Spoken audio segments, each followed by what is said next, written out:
Welcome to all. We are discussing about the different perspectives in child development.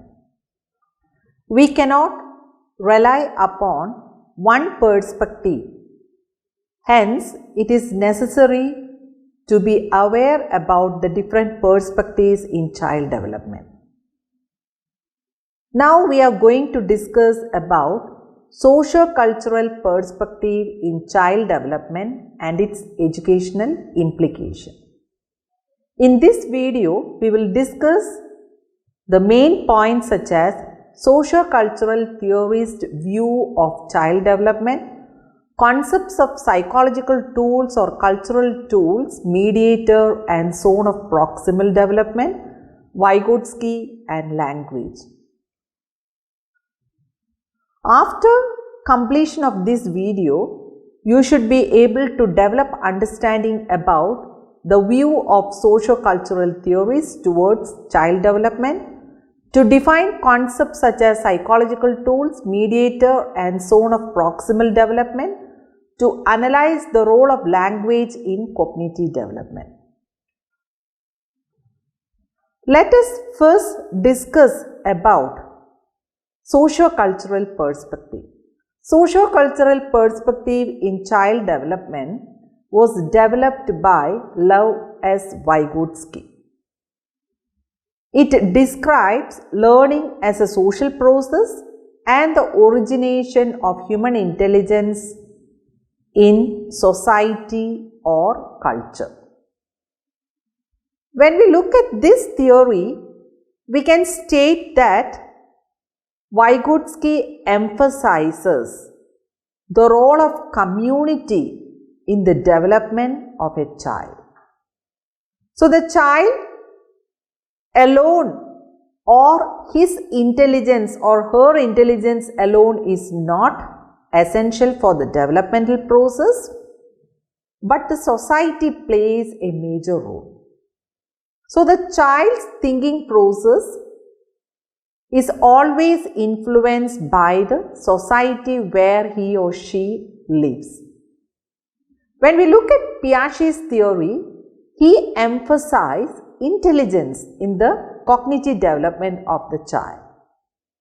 Whether it is the normal development or the cognitive development, Vygotsky is of the view that society or culture play an important role. Sociocultural theories see cognitive development very differently.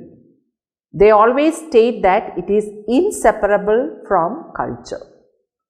When we look at Vygotsky's theory, though we are mentioning about child development, his theory is always linked with cognitive development. Vygotsky developed a socio-cultural approach to cognitive development. The major theme of Vygotsky's theoretical framework is that social interaction plays a fundamental role in the development of cognition.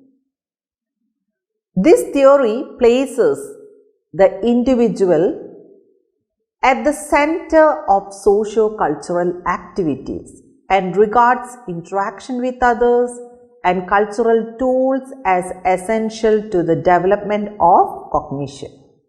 And when the child is interacting in society, some kind of action is taking place. The action is mediated and cannot be separated from the milieu in which it is carried out. And it was stated by Walsh, 1991.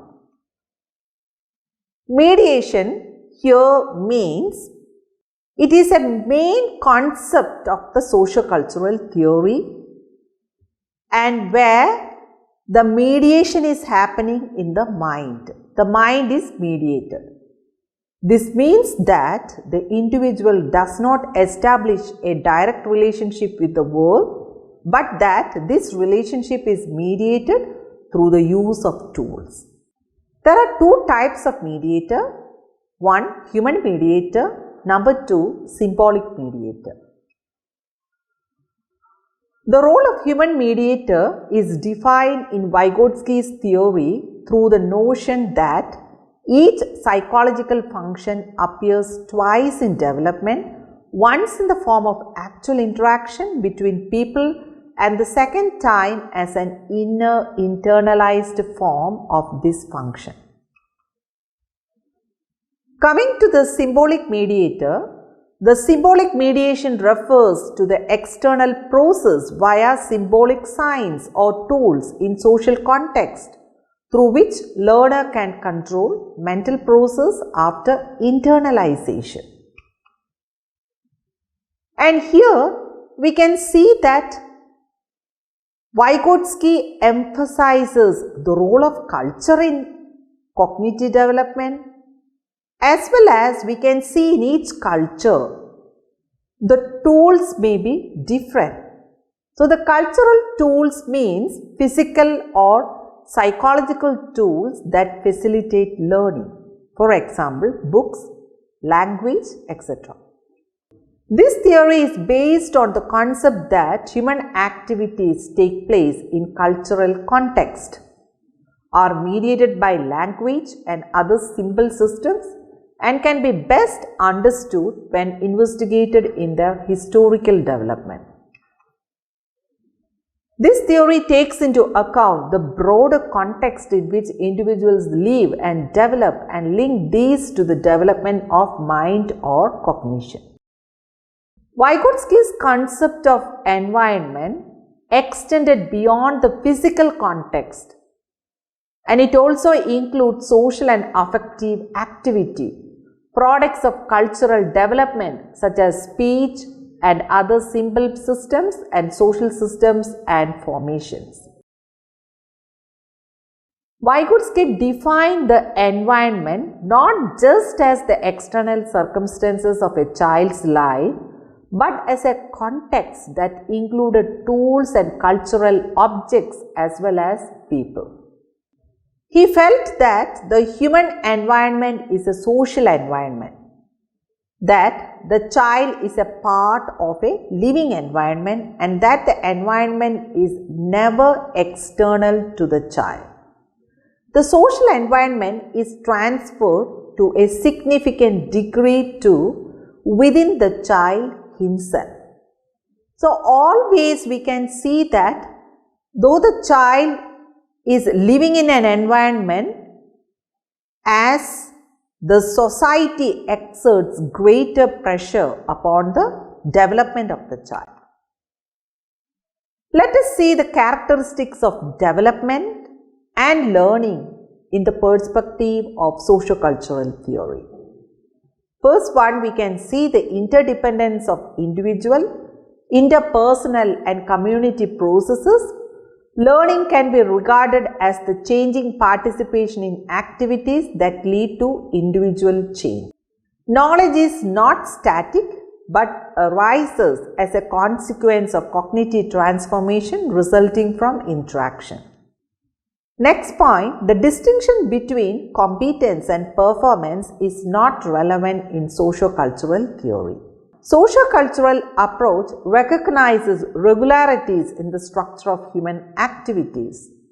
When the child or the individual is interacting with the society, he is using some tools for the task, doing some kind of task, and during that time we can see some kind of higher and lower mental functions.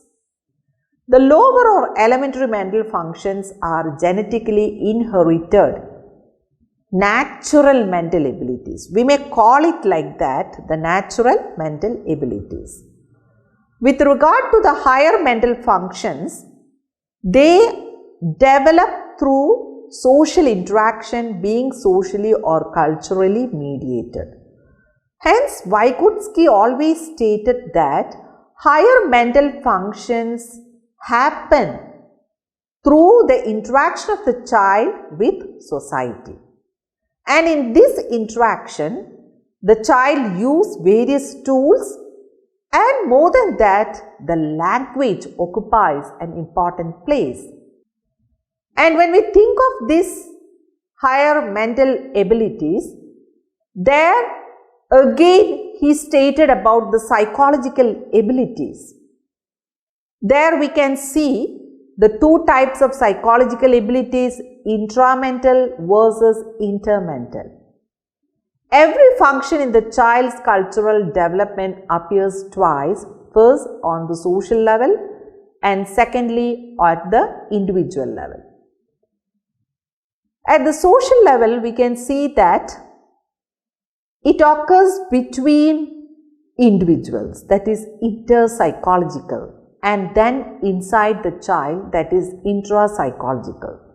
This applies equally to voluntary attention, to logical memory, and to the formulation of concepts. All the higher functions originate as actual relations between human individuals. Regarding the psychological tools, we can state that it enables us to bridge the gap between the lower and higher mental functions. These psychological tools include various systems for counting, mnemonic techniques, algebraic symbol systems, works of art, writing, schemes, diagrams, maps and technical drawings, all sorts of conventional signs and so on.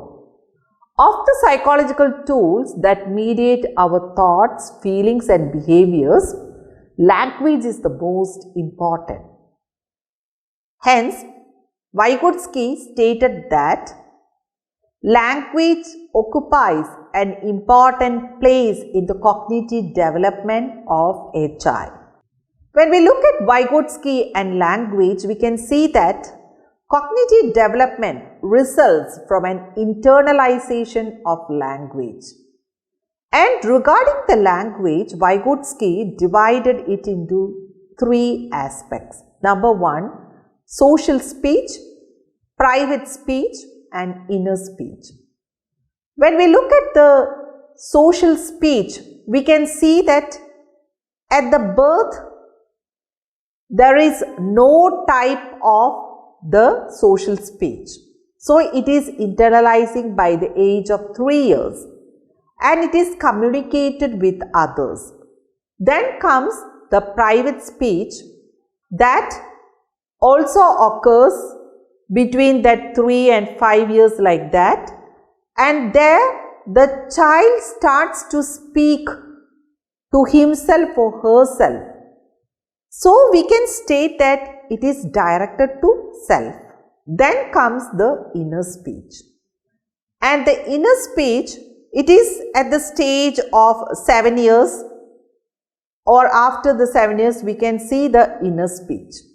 And this inner speech is self-regulated. And when we look at the private speech and the inner speech, what we can see is that the private speech consists of the words, whereas the inner speech, instead of words, it transforms into thoughts. So, the verbal thoughts is coming. And here we can see that the inner speech is internalizing. We can see the external social speech which internalizes to the private speech, which later on internalizes to the inner speech. And we know that as the child is residing in society, the child is always communicating with others. And here Vygotsky emphasized two main principles. Number one, more knowledgeable other, MKO, and number two, zone of proximal development, ZPD.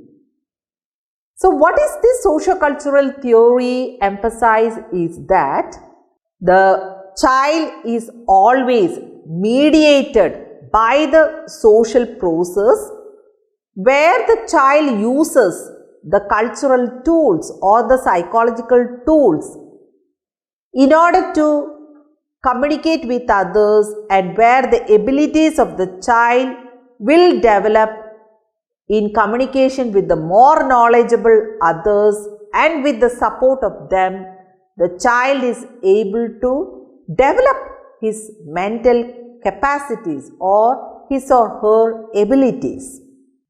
Let me discuss what is the term ZPD mean. The zone of proximal development is the range of potential each person has for learning, with that learning being shaped by the social environment in which it takes place. This potential ability is greater than the actual ability of the individual when the learning is facilitated by someone with greater expertise. And here the ZPD refers to the difference between what a learner can do without help and what he or she can achieve with guidance and encouragement from a skilled partner. Thus, the term proximal refers those skills that the learner is close to mastering. The distance between the actual developmental level as determined by independent problem solving and the level of potential development as determined through problem solving under adult guidance or in collaboration with more capable peers is known as the ZPD or the zone of proximal development. And through this ZPD, the child is able to do in collaboration today, where sometimes in today's task, the child is not able to do the task in a better way, but will be able to do independently tomorrow. Today, the child may be doing with collaboration, but tomorrow the child is able to do independently. That's the essence of ZPD. Again, I will reassert that what the child is able to do in collaboration today, he will be able to do independently tomorrow. And when we look at the context of zone of proximal development, there comes three contexts: developmental context, applied context and metaphoric context. Coming to the developmental context, in the developmental context, ZPD is used for explaining the emerging psychological functions of the child. As far as the applied context, it explains the difference between the child's individual and aided performances, both in situations of assessment and in classroom learning. Coming to the metaphoric space, it is the space where everyday concepts of the child meet scientific concepts provided by teachers or other mediators of learning. And here, when we look at the sociocultural theory put forward by Vygotsky, we can see that he always states that the social learning precedes development. Whereas in the case of Piaget, he stated that development precedes learning. So in that case, based on the ZPD, we can state that instruction should occur within the zone, effective teaching should be focused here, cognitive growth occurs here. And then comes the term scaffolding. When a teacher is aware of the abilities of a student and responds contingently to his or her responses so that the student eventually increases his or her understanding of the problem. Scaffolding is an instructional technique where the teacher provides the learner with just enough assistance for achievement of understanding. Students receive help that enables them to complete tasks that they cannot complete independently. Gradually, as the learner becomes more proficient, the scaffolding is removed. However, studies show that students do not learn as well when told everything to do, nor when left alone to discover on their own. Let us see the educational implications. That already I have stated that the development and the learning process is going side by side. So here Vygotsky stressed about the active learning, and a teacher should assess what they already know and establish what they are capable of learning, and this theory allowed teachers to teach within the zone, that is the Z period.